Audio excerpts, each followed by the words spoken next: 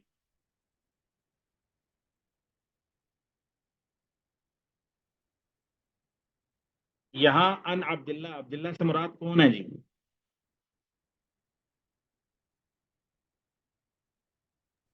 عبداللہ بن مسعود۔ ہاں، یہ کیسے پتا چلا کہ یہ عبداللہ ابن مسعود ہیں؟ کیف عرفت ذلک؟ شیخ صاحب آپ نے ان کے بارے میں ایک دفعہ بتایا تھا مجھے، بس وہ ذہن میں آیا تو میں نے بتا دیا، کیا اب تو میں بتایا نے تھا؟ نہیں، وہ بتائیں نا۔ مجھے کچھ یاد نہیں، لیکن آپ نے ایک حضرت عبداللہ بن عباس کے بارے میں بتایا تھا، کہ عبداللہ بن مسعود کے بارے میں بتایا تھا، اور ایک اور دو عبداللہ کے بارے میں بتایا تھا کہ یہ ہاں، کسی کو معلوم ہے یہ قاعدہ؟ یہ جواب تو ان کا ٹھیک ہے، یہ عبداللہ بن مسعود ہیں، لیکن ہم اسانید کو پڑھتے ہوئے عبداللہ بن مسعود کہاں پر مراد دیں گے جب عبداللہ ذکر ہو؟ تو کوئی قاعدہ معلوم ہے کسی کو؟ اصول کیا ہے؟ کیا کہ ابو الاحوص میرے خیال میں یہ عوف بن مالک ہیں، عوف بن مالک الجشمی، ان کے ہاں شاگردوں میں سے۔ ہاں، یہ تو دیکھیں بات ہو جائے گی نا اس کی، جس کا رجال کی تحقیق کرے گا۔ ایک یہ جو شاگرد بیان کر رہے ہیں یہ عبداللہ بن عباس کے شاگرد ہیں، یہ عبداللہ بن عمر کے ہیں، یہ عبداللہ بن عمر بن عاص کے ہیں، یہ عبداللہ بن زبیر کے ہیں، تو یہ عبداللہ بن عتیق کے ہیں۔ تو لیکن ویسے ایک جنرل قاعدہ بھی ہم بیان کرتے ہیں۔ ایک یہ بھی ہو سکتا ہے کہ ابی الاحوص میرے خیال میں ان کی نسبت کوفہ سے، اور ابن مسعود کوفہ گئے تھے۔ نہیں، ہاں، یہ دیکھیں نا، وہی بات ہے کہ یہ شخص وہی بات کرے گا جس کو تاریخ رجال کا علم ہوگا۔ ایک سادہ قاعدہ ہے، وہ قاعدہ یہ ہے کہ صحابہ میں سے جب بھی مطلق طور پر صرف عبداللہ ذکر آئے گا بغیر نسب کے، یعنی ابن عباس آئے تو پتہ چل گیا عبداللہ بن عباس ہیں، ابن عمر آئے تو پتہ چل گیا عبداللہ بن عمر ہیں، ابن عمر آئے تو پتہ چل گیا عبداللہ بن عمر بن عاص ہیں، ابن زبیر آئے تو پتہ چل گیا کہ عبداللہ بن زبیر ہیں، یا عبداللہ بن زبیر پورا، عبداللہ بن عمر، عبداللہ بن عمر، عبداللہ بن عباس، عبداللہ بن مسعود۔ تو یہاں تو صراحت ہو گئی۔ اگر بغیر صراحت کے صحابیوں میں سے، صحابہ کے طبقے میں سے صرف عبداللہ ذکر آئے تو اس سے مراد صرف عبداللہ بن مسعود ہوں گے۔ یہ قاعدہ ہے، یاد رکھ لیں۔ جب سند کے اندر صحابی کے طبقہ میں بغیر صراحت کے صرف عبداللہ لفظ آئے تو محدثین کا یہ قاعدہ ہے وہاں صرف عبداللہ بن مسعود مراد ہو۔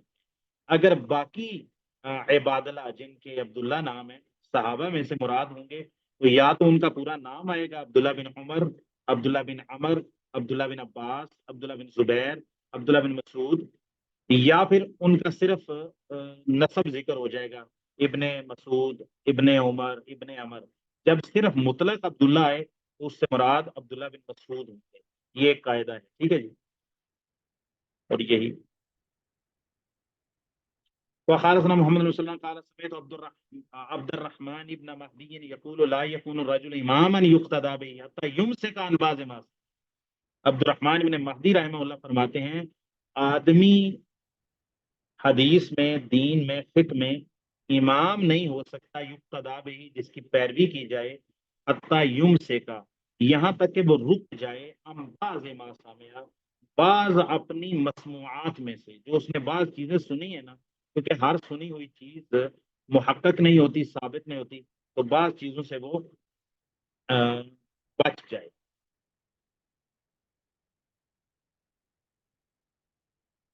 قال حدثنا يحيى بن يحيى اخبرنا قال اخبرنا عمر بن علي بن مقدم عن سفيان بن حسين قال سألني إياس بن معاوية فقال إني أراك قد كلفت بعلم القرآن، میں تجھے دیکھتا ہوں کہ تحقیق تو نے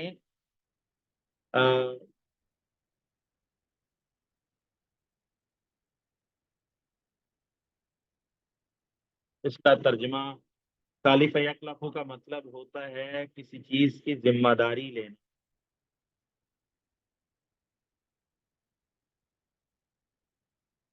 ہاں کسی چیز کو لازم پکڑنا, یعنی لازم کے معنی میں کر لیں گے.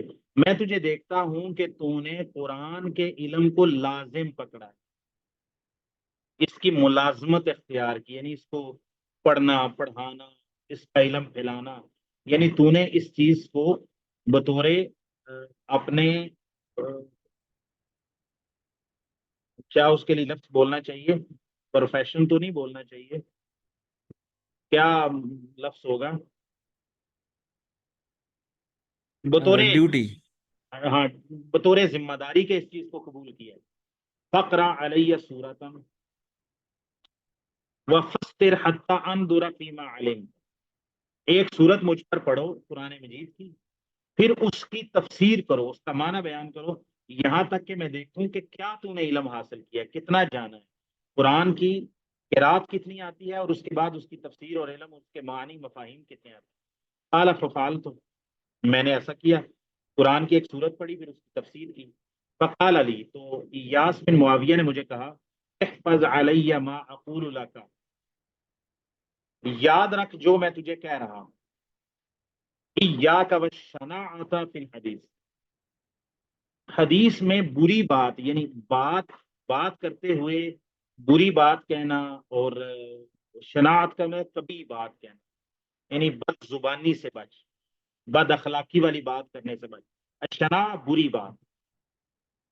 حدیث سے مراد یہاں وہ حدیث رسول نہیں ہے, حدیث سے مراد بات کرنا, آدمی کا قول کرنا. تو اپنے قول میں, اپنی بات کرنے میں بد زبانی سے بچ, کبھی بات کرنا, گالی گلوچ, سخت بات کرنا, اور بد اخلاقی والی زبان استعمال کرنا, تو اس سے بچ. فإنه ما حملها أحد إلا ذل في نفسه وكذب في حديثه, ہم ہی ہے کہ کسی آدمی نے اپنی بات میں بد اخلاقی اور کبھی چیز کو اٹھایا ہو, اس کا قصد کیا ہو, اور اپنی زبان سے کبھی جملے اور کبھی لفظ استعمال کرتا ہو گفتگو کے درمیان, الا ذل فی نفسه, مگر اپنی ذات میں وہ ذلیل ہو گیا, حقیر ہو گیا.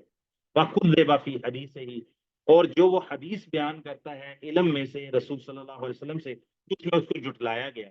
مثال کے طور پر ایک شخص بد اخلاق ہے, ایک شخص بری زبان استعمال کرتا ہے, گالیاں دیتا ہے, لعنت ملامت کرتا ہے, اور یعنی لوگوں کے ساتھ اس کا معاملہ, اس کا رویہ, اس کی زبان اس طرح کی ہے, اس کا مطلب بااخلاق شخص نہیں ہوگا, پسندیدہ شخص نہیں ہوگا, لوگ اس سے نفرت کریں گے, اس سے بدکیں گے. تو ایسا شخص جب نبی پاک صلی اللہ علیہ وسلم سے حدیث بیان کرے گا تو لوگ کہیں گے کہ یار یہ تو اتنا بد اخلاق شخص ہے, یہ حدیث کا عالم کیسے ہو سکتا ہے, یہ محدث کیسے ہو, یہ جھوٹا آدمی. تو ایاس بن معاویہ, امام ایاس بن معاویہ اپنے شاگرد کو سفیان بن حسین کو یہ نصیحت کرتے ہیں کہ بات کرتے ہوئے نا بد اخلاقی کی زبان استعمال نہ کر, کبھی بات نہ کر. گالی گلوچ بھی اس پہ آ جاتا ہے کبھی بات میں, اور گالی گلوچ سے کم تر بات بھی آ سکتی, لعنت ملامت کرنا. کیونکہ جو بندہ بھی اپنی زبان کے استعمال کو بد اخلاقی کی طرف لے کے جاتا ہے, تو ایک تو وہ اپنی ذات میں ذلیل اور حقیر ہو جاتا ہے, اس کی عزت کم ہو جاتی ہے. دوسرا, اس کی بیان کردہ حدیث کو بھی جھٹلایا جاتا ہے, اس کو لوگ قبول نہیں کرتے, کیونکہ لوگوں کے ہاں وہ پسندیدہ نہیں رہتا. قال حدثني ابو الطاهر قال حدثني ابو الطاهر وحرملة بن يحيى قال اخبرنا ابن وهب قال اخبرني يونس عن ابن شهاب عن عبيد الله بن عبد الله بن عتبة ان عبد الله بن مسعود, یہاں صراحت آ گئی. قال ما انت بمحدث قوما حديثا لا تبلغه عقولهم الا كان لبعضهم فتنة. یہ جی رد آ گیا ان لوگوں کا جو اپنے ہاں بڑے اپنے آپ کو عالم سمجھتے ہیں, بڑے اسکالر سمجھتے ہیں, ہوتے وہ یوٹیوبر ہیں بنیادی طور پر, شہرت پسند ہوتے ہیں, فتنہ گر ہوتے ہیں, اور فتنے کو ہوا دینے والے ہوتے ہیں, مفسدین ہوتے ہیں, معاندین ہوتے ہیں, للسلف بل صابون للسلف یسبون السلف, لا یریدون الاصلاح, لا یریدون الاصلاح بل یریدون الفساد فی الناس و عوام الناس، فسادی ہوتے ہیں، ان کو کہو جی بھائی یہ حدیث ہیں، تو یہ مشاجرات صحابہ کے ابواب کو آپ بیان نہ کرو، تو آگے سے کہیں گے بھائی حدیثیں بیان کرنے کے لیے تو ہیں، حدیثیں چھپانے کے لیے تو نہیں۔ محدثین نے پھر کیوں بیان کی ہیں؟ ٹھیک ہے، اللہ تعالیٰ نے انبیاء کی غلطیوں کو بھی یا اخطاؤں کو بھی یا ان کی نسیان کو بھی قرآن میں بیان کیا۔ آدم علیہ السلام کی غلطی نہیں بیان ہوئی، موسیٰ علیہ السلام کا مکہ مارنے کا واقعہ نہیں بیان ہوا؟ تو یہ جو ہے نا علم کے اہل لوگ نہیں ہوتے، یعنی علم کو وضع الشیء فی محلہ ہی، یہ ہوتا ہے علم، کہ جہاں کوئی چیز بیان ہونی چاہیے وہاں پر بیان کرنی چاہیے جہاں ضرورت۔ ٹھیک ہے، تو عبداللہ بن مسعود نے نصیحت فرمائی، سبحان اللہ، اہل سنہ اس نصیحت پہ عمل کرتے ہیں، ما انت بمحدث قوما حدیثا لا تبلغ، نہیں ہے تو بیان کرنے والا کسی قوم کو ایسی بات، ایسی حدیث جو ان کی عقل تک نہیں پہنچتی، ان کے فہم تک نہیں پہنچتی، ان کے فہم سے اوپری بات ہے، ان کے فہم سے دور تر بات ہے، ان کے فہم سے بعید بات ہے، مگر جب بھی، یعنی اس کا محاورہ ترجمہ کریں تو امام یعنی عبداللہ ابن مسعود رضی اللہ تعالیٰ یہ کہنا چاہ رہے ہیں، جب بھی تو کسی قوم یا لوگوں کے سامنے ایسی حدیث بیان کرے جو ان کے عقل فہم قبول نہ کریں یا ان کے عقل فہم اس کو نہ سمجھ سکیں، وہ ان کے ذہنی سطح سے، ان کے ذہنی اپروچ سے اوپر کی بات ہو، ان کے لیے نہ ہو، متخصصین کے لیے ہو، تو عوام الناس میں ایسی باتیں بیان کرے جو عوام الناس کے سمجھ اور فہم سے بالا تر ہیں۔ الا کان لبعضهم فتنہ، مگر وہ تیری بیان کردہ بات بعض عوام الناس کے لیے فتنہ اور آزمائش اور ان کے لیے فساد کا باعث۔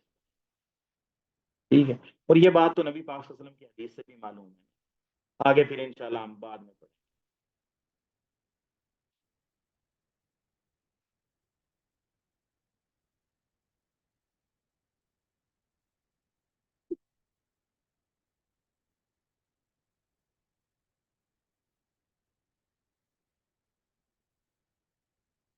یہ پہلا باب آپ میں سے کسی نے یہ حدیث اور آیات یاد کی ہیں؟ ہینڈ ریز کرے جس نے یہ پہلے باب کی آیات اور حدیث یاد کی ہیں زبانی۔ کسی نے بھی نہیں کی؟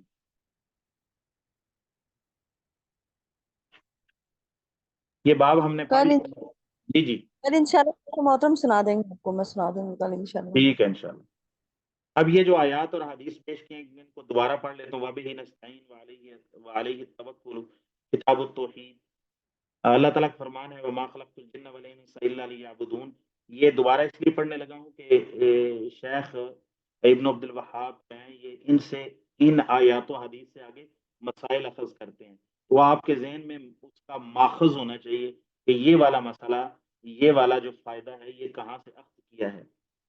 وما خلقت الجن والانس الا ليعبدون ولقد بعثنا في كل امه رسولا ان اعبدوا الله واجتنبوا الطاغوت وقول الله تعالى وقضى ربك الا تعبدوا الا اياه وبالوالدين احسانا، وقوله تعالى واعبدوا الله ولا تشركوا به شيئا، سورہ النساء ہے، وقوله تعالى قل تعالوا اتل ما حرم ربكم عليكم، آؤ میں تم پر تلاوت کروں وہ جو اللہ تعالیٰ نے تم پر حرام کیا ہے، اور وہ کیا حرام کیا ہے؟ سب سے پہلے اللہ تشرکو بہ شیئا، اللہ کے ساتھ شریک نہ ٹھہراؤ کسی چیز کو، اور والدین کے ساتھ حسن سلوک کرو۔ یہ 10 آیات ہیں۔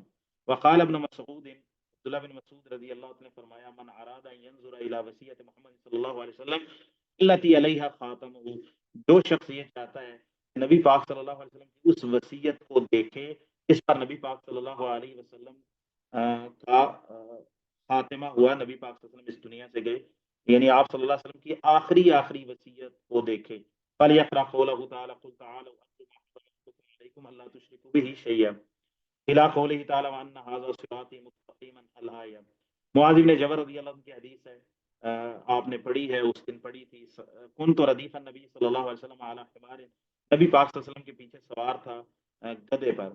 نبی پاک صلی اللہ علیہ وسلم نے فرمایا معاذ کیا تو جانتا ہے اللہ تعالیٰ کا بندوں پر حق کیا ہے اور بندوں کا اللہ پر حق کیا ہے؟ میں نے کہا اللہ اور اس کے رسول بہتر جانتے ہیں۔ انہوں نے کہا اللہ تعالیٰ کا بندوں پر حق یہ ہے کہ وہ اس کی عبادت کریں اور اس کے ساتھ کسی چیز کو شریک نہ ٹھہرائیں، اور بندوں کا اللہ پر حق یہ ہے، بندوں کا انعام یہ ہے اللہ تعالیٰ کی طرف سے اللہ یعذب من لا یشرک بہ شیئا، کہ اللہ تعالیٰ اس کو عذاب نہ دے جو اس کے ساتھ شریک نہ ٹھہرائے کسی چیز کو. تو میں نے کہا یا رسول اللہ افلا ابشر الناس، کیا میں لوگوں کو خوشخبری نہ سناؤں؟ تو نبی پاک صلی اللہ علیہ وسلم نے فرمایا لا تبشرهم فیتکلوا، حالانکہ یہ خوشخبری دینے کی بات تھی، یہ خوشخبری دینے کی بات تھی، اس میں کوئی فتنہ نہیں تھا، اس میں کوئی ایسی بات نہیں تھی کہ جس میں کسی کا کوئی عقیدہ خراب ہو سکتا ہو، کسی شخص کا منہج خراب ہو سکتا ہو.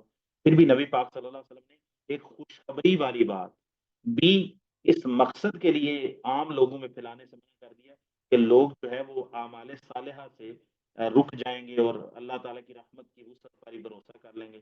اخرجاہ فی الصحیحین، ان کو خوشخبری نہ دے فیتکلوا، پھر وہ اسی خوشخبری پر بھروسہ کر لیں گے.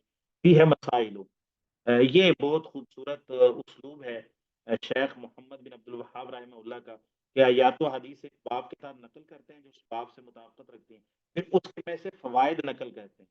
جس طرح محدثین حدیث پر باب قائم کرتے ہیں نا، تو یہ بھی ان کے ابواب تبویبی سمجھ لیں آپ، لیکن یہ تبویب آخر میں کرتے ہیں.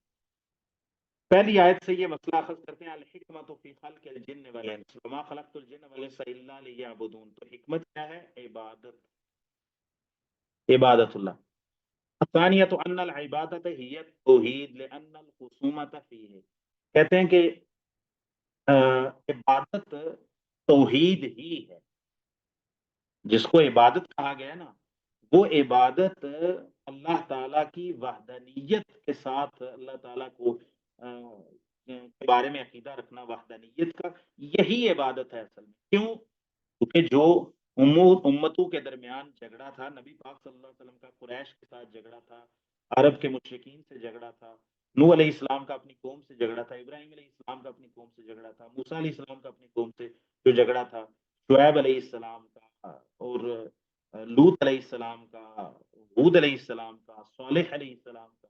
تو تمام انبیاء کا جو اپنی قوموں کے ساتھ تنازع تھا، وہ تنازع بنیادی طور پر کس چیز میں تھا؟ نماز، روزہ، زکوٰۃ سے بھی پہلے کس چیز میں جھگڑا تھا؟ جھگڑا تو اس چیز میں تھا کہ وہ ایک اللہ کی عبادت نہیں کرتے تھے، اللہ کے ساتھ شریک ٹھہراتے تھے. تو اس سے معلوم ہوا کہ جو اللہ تعالیٰ فرماتے ہیں وما خلقت الجن والانس الا لیعبدون، تو عبادت کرنے کا جو اللہ تعالیٰ نے حکم دیا ہے وہ معلوم ہوتا ہے کہ عبادت اصل میں توحید ہی عبادت ہے. اگر توحید نہیں ہے تو پھر کوئی عبادت نہیں، وہ عبادت ہے ہی نہیں جس میں توحید نہیں. کیوں؟ کیونکہ جھگڑا اس چیز میں. اچھا، کہتے ہیں الثالثہ، تو تیسرا مسئلہ یہ ہے ان من لم یأت بہ لم یعبد اللہ، کہ جو بندہ اس توحید کو نہ لے کے آئے، توحید کو پورا نہ کرے، ایک اللہ کی عبادت کی شرط کو پورا نہ کرے، لم یعبد اللہ، گویا کہ اس نے اللہ کی عبادت کی نہیں. ففیہ معنی قولہ تعالی، اس میں اللہ تعالیٰ کے اس فرمان کا معنی ہے ولا انتم عابدون ما اعبد، میں جس کی عبادت کرتا ہوں اس کی تم عبادت نہیں کرتے. اب اس آیت کو سمجھیں اور شیخ کے استدلال کو بھی سمجھیں. اب مشرکین مکہ تو اللہ کی عبادت کرتے تھے، یعنی عبادت کا مطلب یہ اللہ کے لیے تذلل، اللہ کے لیے قربانی، اللہ کے لیے نماز، اللہ کے لیے طواف، اللہ کے لیے صدقات و خیرات، اللہ کے لیے حاجیوں کی خدمت کرنا، یہ تو وہ سارے کام کرتے تھے اپنے دعویٰ کے مطابق. اس کے باوجود اللہ تعالیٰ نبی پاک صلی اللہ علیہ وسلم کو فرماتے ہیں قل یا ایھا الکافرون، تو اللہ تعالیٰ فرماتے ہیں ولا انتم عابدون ما اعبد، آپ ان سے کہہ دیجئے کہ جس کی میں عبادت کرتا ہوں اس کی تم عبادت نہیں کرتے. تو جب کہ مشرکین مکہ آگے سے جواب میں کہیں کہ بھئی ہم تو اللہ کی عبادت کرتے ہیں، ہم تو اللہ کے لیے طواف کرتے ہیں، اللہ کے لیے صفا مروہ کی سعی کرتے ہیں، اللہ کے لیے حج کرتے ہیں، اللہ کے لیے عمرہ کرتے ہیں، اللہ کے لیے منا میں جاتے ہیں، اللہ کے لیے عرفات میں ٹھہرتے ہیں، اللہ کے لیے قربانیاں کرتے ہیں، اللہ کے لیے نماز پڑھتے ہیں، ہم لوگ اللہ کے لیے صدقات و خیرات کرتے ہیں، بھوکوں کو کھانا کھلاتے ہیں. ہم تو اللہ کی عبادت کرتے ہیں، اللہ سے مانگتے ہیں، اللہ کو مانتے ہیں. کیونکہ وہ ملحد نہیں تھے، مشرکین مکہ ملحد ایتھیسٹ نہیں تھے، خدا کے منکر نہیں تھے، خدا کو مانتے بھی تھے اور خدا کی عبادت بھی کرتے تھے. اس کے باوجود اللہ تعالیٰ فرماتے ہیں اے نبی صلی اللہ علیہ وسلم، آپ ان سے کہہ دیجئے کہ جس ذات کی میں عبادت کرتا ہوں تم اس کی عبادت کرتے ہی نہیں ہیں. کیوں؟ عبادت اصل میں اللہ تعالیٰ کی اکیلے کی اگر عبادت کی جائے گی، شرک نہیں ہوگا تو اس کو عبادت کہا جائے گا. سورہ الکافرون سے معلوم ہو گیا اگر اللہ تعالیٰ کی عبادت کے ساتھ ساتھ غیر کو بھی شریک کیا جائے گا وہ اللہ کی عبادت ہے ہی نہیں، کیونکہ وہ خالص نہیں ہے، وہ خالص ہے۔ انما لم یأتی بہ لم یعبد اللہ، اس بندے نے توحید کو پورا نہیں کیا، لم یأتی بہ ای بالتوحید، جو بندہ توحید کو اپنے ساتھ اپنے عقیدے میں نہیں لے کے آیا، لم یعبد اللہ، تو حقیقت میں اس نے اللہ کی عبادت کی نہیں ہے۔ فیہ معنی قولہ تعالیٰ، اسی میں اللہ تعالیٰ کے فرمان کا معنی ہے کہ اے نبی آپ ان سے کہہ دیجیے جس کی میں عبادت کرتا ہوں اس کی تم نہیں کرتے، جبکہ مشرکین مکہ تو اللہ کی عبادت کا دعویٰ کرتے بھی تھے اور اللہ کی عبادت کرتے بھی تھے، لیکن چونکہ ملاوٹ تھی لہذا فرمایا گیا کہ تم اللہ کی عبادت کرتے ہی نہیں۔ الحکمت فی ارسال الرسل، یہ مسئلہ کہاں سے اخذ کیا؟ وَلَقَدْ بَعَثْنَا فِي كُلِّ أُمَّةٍ رَسُولًا، رسولوں کو بھیجنے میں حکمت معلوم ہوتی ہے ان آیات سے، وہ کیا ہے؟ وَلَقَدْ بَعَثْنَا فِي كُلِّ أُمَّةٍ رَسُولًا أَنِ اعْبُدُوا اللَّهَ، اللہ نے خود بتا دیا کہ رسول اس لیے بھیجے کہ وہ لوگوں کو ایک اللہ کی عبادت کی دعوت دیں اور طاغوت، شرک اور شیطان سے محفوظ رہنے کی دعوت دیں۔ الخامسۃ، پانچواں مسئلہ یہ ثابت ہوتا ہے ان الرسالۃ عمت کل امت، بے شک رسالت اللہ کا پیغام انبیاء اور رسل کی جو بعثت ہے تمام امتوں کے لیے عام ہے، کوئی امت ایسی نہیں کہ جس میں اللہ نے کوئی رسول نہ بھیجے، ہر امت میں رسول۔ پھر نبی کریم صلی اللہ علیہ وسلم کو اللہ نے تمام جہان کے لیے رسول بنا دیا ہے، اور رسول اللہ صلی اللہ علیہ وسلم کی رسالت کے بعد اب کسی اور رسالت کی ضرورت ہی نہیں۔ مسئلہ ثابت ہوتا ہے ان دین الانبیاء واحد، انبیاء کا دین ایک ہی ہے اور وہ اسلام ہے، اور اس کی پہلی بنیاد توحید ہے۔ یہ مسئلہ کہاں سے ثابت ہوتا ہے؟ وَلَقَدْ بَعَثْنَا فِي كُلِّ أُمَّةٍ رَسُولًا أَنِ اعْبُدُوا اللَّهَ، ہر رسول کو اللہ تعالیٰ نے یہی تعلیم فرمائی تھی کہ آپ نے لوگوں کو ایک اللہ کی عبادت کی دعوت دینی ہے اور شرک سے منع کر، تو انبیاء کا دین ایک ہی ہو گیا۔ المسألۃ الکبیرۃ ان عبادت اللہ لا تحصل الا بالکفر بالطاغوت، واجتنبوا الطاغوت سے یہ مسئلہ اخذ کیا ہے، جو آیات پیش کی ہیں نا ان میں سے اس مسئلے کا ماخذ واجتنبوا الطاغوت ہے کہ اللہ تعالیٰ نے فرمایا کہ وہ انبیاء کا کام یہ تھا، ان کا منصب یہ تھا کہ لوگوں کو بتائیں کہ ایک اللہ کی عبادت کرو اور طاغوت سے بچو۔ تو اس سے معلوم ہوتا ہے کہ بہت بڑا مسئلہ یہ ثابت ہوتا ہے کہ ان عبادت اللہ، اللہ کی عبادت لا تحصل، یہ حاصل نہیں ہو سکتی الا بالکفر بالطاغوت، مگر طاغوت کا انکار کرنے سے۔ جب تک اللہ نہیں کہتے تو اللہ کی عبادت اور اللہ تعالیٰ کی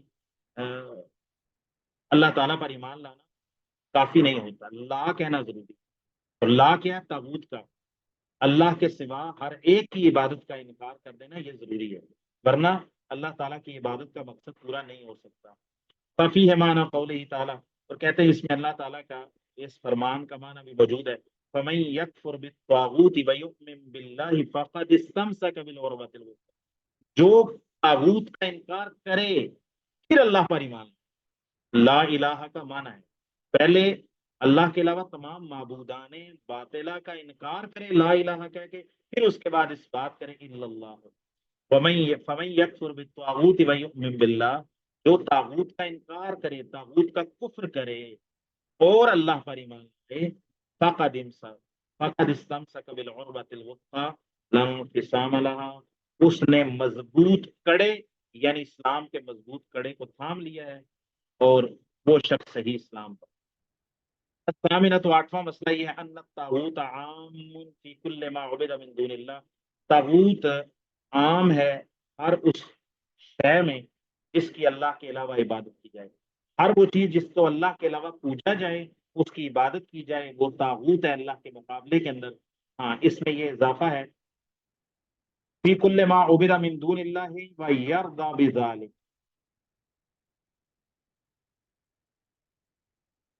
اللہ کے سوا جس کی عبادت کی جائے اور وہ اپنی عبادت پر من دون اللہ اپنی عبادت پر راضی بھی ہو، اس کی تعلیم دیتا ہو یا اس پر راضی ہو، تو وہ طاغوت میں آتا ہے۔ اور جس کی عبادت اللہ کے سوا کریں جیسے فرشتوں کی یا انبیاء کی یا صلحاء کی اور ان کی یہ تعلیم نہ ہو تو وہ طاغوت، ان پر طاغوت کا لفظ صادق نہیں آئے گا۔ جیسے عیسیٰ علیہ السلام وہ ان کی عبادت نصارہ کرتے ہیں، عزیر علیہ السلام، اس طرح کچھ ایسے لوگ ہیں جیسے علی رضی اللہ عنہ کو معبود کہتے ہیں، اور وہ موجود بھی ہیں، نصیری وغیرہ۔ اعظم الشان ثلاث الآیات المحکمات، 3 محکمات آیات کی قدر و منزلت کا بہت عظیم ہونے کا معلوم ہوتا ہے فی سورۃ الانعام عند سلف، سلف کے ہاں۔ یہ سلف کے ہاں کیا؟ کیونکہ عبداللہ بن مسعود رضی اللہ عنہ نے تعلیم فرمائی نا کہ جو نبی پاک صلی اللہ علیہ وسلم کی آخری وصیت کو دیکھنا چاہتا ہے تو وہ یہ والی سورہ الانعام کی 3 آیات پڑھ لے۔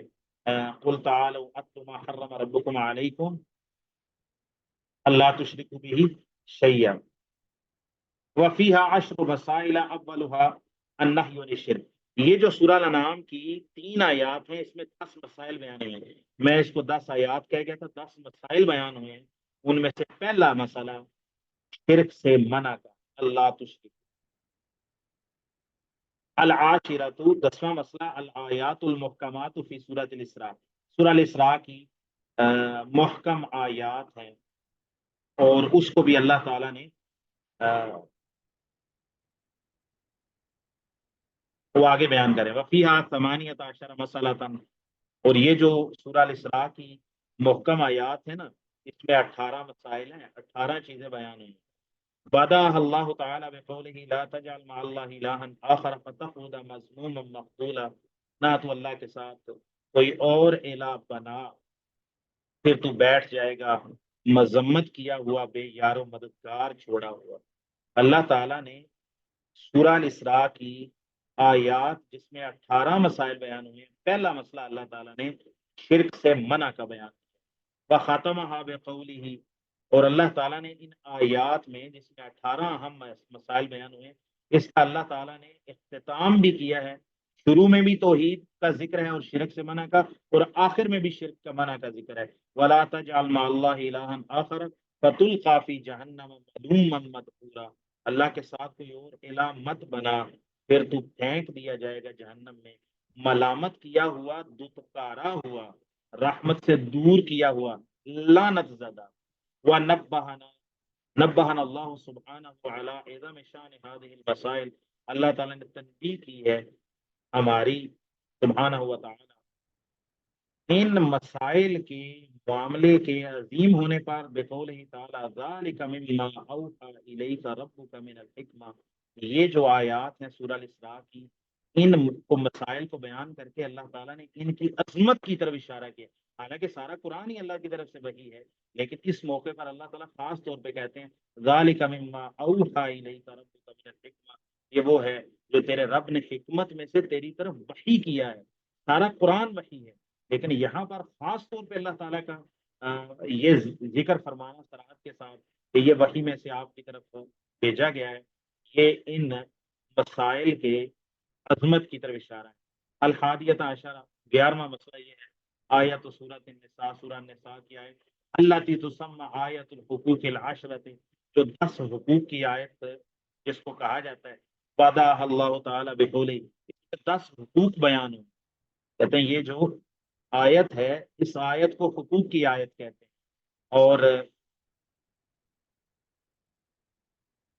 اس میں اللہ تعالیٰ نے حقوق بیان کیے ہیں، اور اس کا نام فقہا کے نزدیک اس آیت کو آیت الحقوق کہتے ہیں۔ اس میں 10 حقوق بیان ہوئے، اس کی بھی اللہ تعالیٰ نے ابتدا کی ہے۔ حقوق میں سے تو سب سے پہلے حق اللہ بیان کیا ہے بقولہ تعالی واعبدوا اللہ ولا تشرکوا بہ شیئا، اللہ کی عبادت کرو اس کے ساتھ کسی کو شریک نہ ٹھہراؤ۔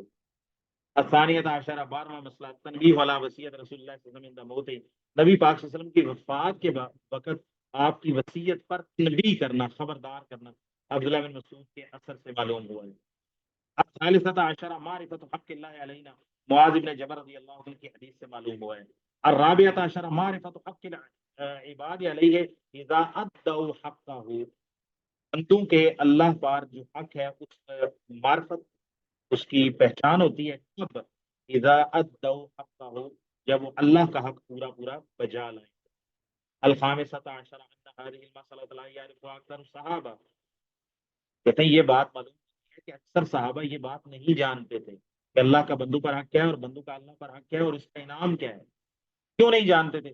بھئی معاذ ابن جبل جیسے فقیہ صاحب، معاذ ابن جبل رضی اللہ عنہ جیسے وہ فقیہ صحابی جن کو نبی پاک صلی اللہ علیہ وسلم نے یمن کا امیر بنا کے بھیجا، وہ نبی پاک صلی اللہ علیہ وسلم کسی عام صحابی کو نہیں بھیجیں گے، بڑے علم والے شخص کو بھیجیں گے. تو وہ معاذ ابن جبل رضی اللہ عنہ کو بھی یہ بات معلوم نہیں تھی. اس سے معلوم ہوا کہ اکثر صحابہ یہ بات نہیں جانتے. جواز و کتمان العلم للمصلحہ، ہاں 16واں مسئلہ یہ معلوم ہوتا ہے کسی مصلحت کے لیے، کسی خیر کے لیے، کسی فتنہ کے ڈر سے علم کی کسی بات کو چھپایا بھی جا سکتا. یہ اس لیے وہ مسئلہ لائے ہیں کہ اللہ تعالیٰ نے قرآن مجید میں مذمت کی ہے ان لوگوں کی جو علم کو چھپاتے ہیں. ان کو جہنم کی لگامیں پہنائی جائیں گی جو علم کو چھپاتے ہیں. تو یہاں پر نبی پاک صلی اللہ علیہ وسلم نے علم کی ایک بات کو نشر نہ کرنے کی خود تعلیم دی. اس کے لیے مصلحت ہے. مصلحت اس کو پھیلانے میں زیادہ نہیں تھی، بلکہ اس کو چند صحابہ متخصصین تک جن کے بارے میں یہ خدشہ نہیں تھا کہ وہ سست پڑ جائیں گے عبادات کے معاملے میں، تو معاذ ابن جبل جیسے عالم شخص کو بتا دی، لیکن عوام الناس میں عام کرنے سے منع فرمایا. السابعۃ عشرہ استحباب و بشارت المسلم بما یسرہ. اچھا، مسلمان کو بشارت دینا پسندیدہ ہے بما اس چیز کے ساتھ یسرہ جو اس کو خوش کرتی. یہ کہاں سے مسئلہ اٹھایا؟ بھائی معاذ ابن جبل رضی اللہ عنہ کو جب یہ بات معلوم ہوئی نا، انہوں نے کہا یا رسول اللہ فلا ابشر الناس، کہ جو چیز نے معاذ ابن جبل کو خوش کیا نا تو وہ پسند کرتے ہیں کہ دوسرے مسلمانوں کو بھی اس کی بشارت دی. الخوف من الاتکال علی سعۃ رحمت اللہ، نبی پاک صلی اللہ علیہ وسلم نے فرمایا دعہم فیتکلوا لا تبشرہم فیتکلوا. اس سے معلوم ہوتا ہے کہ الخوف ڈرنا، من الاتکال بھروسہ کر لینے پر، علی سعۃ رحمت اللہ اللہ کی رحمت کے وسعت پر بھروسہ کر لینا اور اعمال صالحہ کو چھوڑ دینا، اس کا بہرحال خوف ہوتا ہے.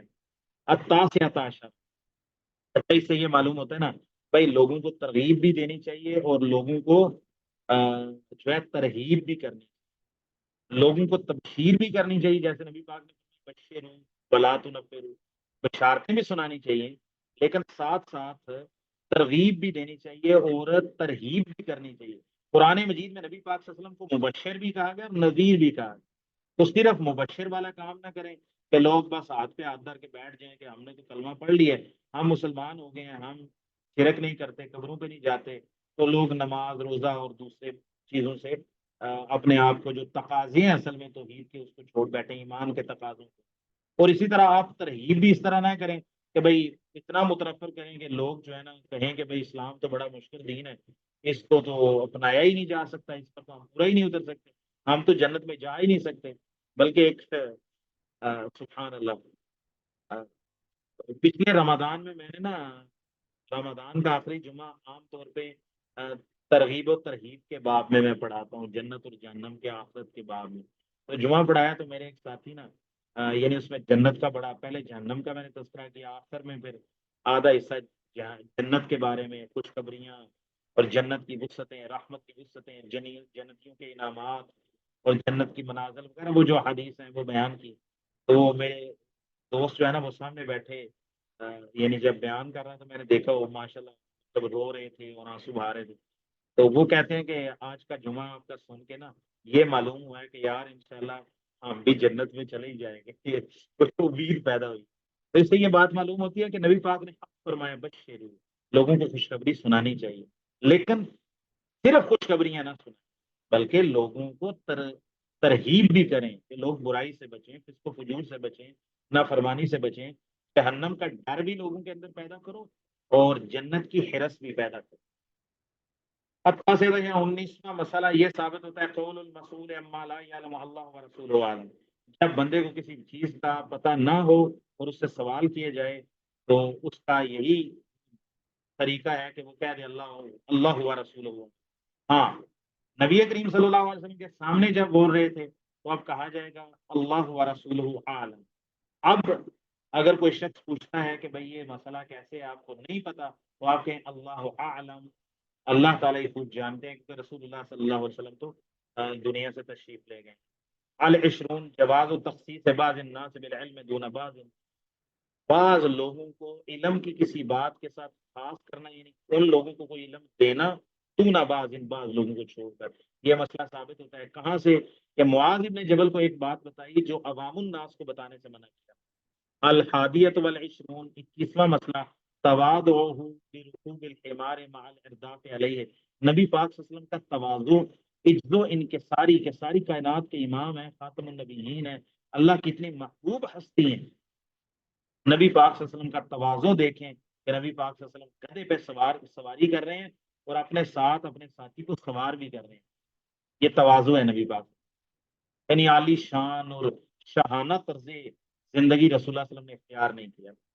الثانیۃ والعشرون جواز العرداف علی الدابہ، اس سے یہ مسئلہ بھی ثابت ہوتا ہے کہ بھائی سواری میں پیچھے کسی کو سوار کیا جا سکتا ہے۔ الثالثۃ والعشرون فضیلت معاذ بن جبل، معاذ بن جبل کی فضیلت ثابت ہوتی ہے، کیسے؟ کہ بھائی نبی پاک صلی اللہ علیہ وسلم اتنی اہم بات معاذ بن جبل کو بتا رہے ہیں اور کہہ رہے ہیں کہ بھائی عام لوگوں کو نہ بتائیں، مطلب ہے معاذ بن جبل متخصصین بالعلم، متخصصین بالفقہ صحابہ میں سے آتے ہیں۔ الرابع والعشرون اعظم الشان هذه المسألہ، یہ جو توحید کا مسئلہ ہے، اللہ کا بندوں پہ اللہ پر جو حق ہے نا، اس کی شان اور اس کے معاملے کا عظیم ہونا معلوم ہوتا ہے۔ تو یہ امام محمد بن عبد الوہاب نے جو باب قائم کیا تھا، ان میں 3-4 آیات 2-3 احادیث پیش کی، تو ان سے انہوں نے 24 مسائل اخذ، تو اس سے یہ بھی معلوم ہوتا ہے نا، ہم بھی 25واں مسئلہ اخذ کرتے ہیں، ہم الخامسۃ والعشرون سعات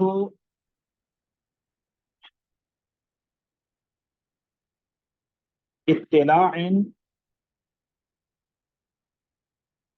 ورسوخ رسوخ الشیخ، مطلب ان کی علم پر اطلاع اور علم پر پختگی کتنی ہے، اور آپ یہ کہہ سکتے ہیں سعات و فقہ الامام محمد بن جبل، سعات و رسوخ العلم للمحمد بن عبد الوہاب، یہ محمد بن عبد الوہاب، اتنا گہرائی ہے ماشاءاللہ کہ 2-3 آیات اور ایک حدیث اور ایک اثر سے انہوں نے 24 مسائل اخذ کیے، اور ہر مسئلہ کوئی دور از تعویل میں نہیں ہے، بلکہ جلی طور پر ان احادیث اور آیات سے یہ مسئلہ معلوم ہے۔ سیاحت و اطلاع محمد بن عبد الوہاب رحمہ اللہ، اور سیاحت و فقہ ہی و غزارت علم، سبحان اللہ۔ جی اب کسی کا کوئی سوال ہو تو بھائی کر سکتے ہیں۔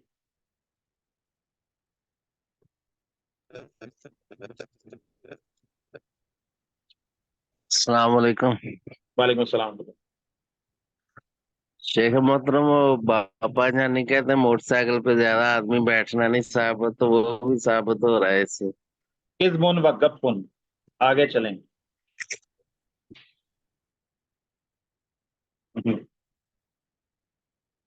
یروی الاغلوطات، مجنون من المجانین لا يعرف ما يقول،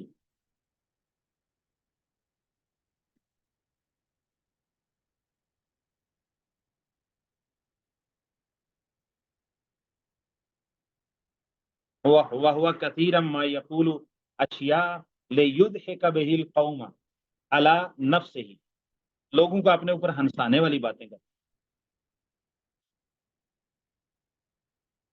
هكذا شان المبتدعة والاهواء،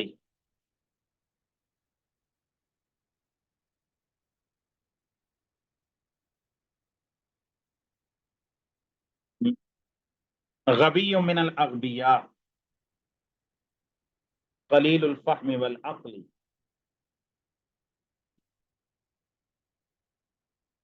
جی کوئی سوال ہو؟ جی